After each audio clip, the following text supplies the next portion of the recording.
Shalom, Israel. This is Judah J. This video is a little bit different than the rest of my other videos. It's actually, it's actually a video on the NFL and a game that just happened between the Seattle Seahawks and the San Francisco 49ers. I want you to see what I wrote, the message that I wrote a day ago. It says, these guys change their opinion every other day to keep the bookies happy. I'm a huge Seahawks fan, but the 49ers are better this year. Plus, these games are scripted. So even though the Seahawks might keep it close, the 49ers will probably win on the last drive of the fourth quarter.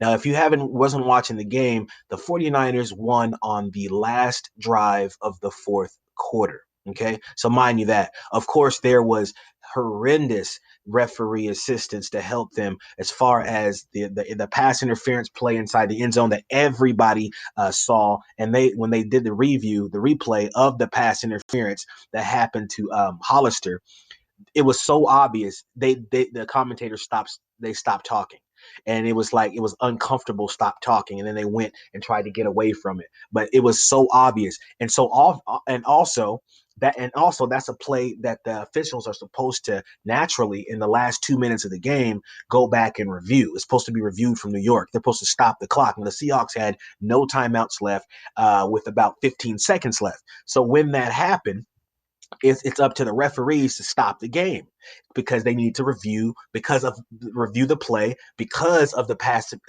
interference call that happened, I think last year, a couple years ago, to New Orleans when they had that egregious pass interference that was not called on the other team that stopped them from going to the Super Bowl. So you have that situation right there. And that shows you should lift your eyebrow up there. But then also in that same play, they had Seahawks had a player that was hurt, and the officials are also supposed to stop the clock when the player is hurt. It was under 2 minutes, but but instead of stopping the clock, they let the clock keep going down. The injured player had to run back up to the line to get ready for the next play, and then the Seahawks ran out of time on the play clock, so they lost 5 yards there.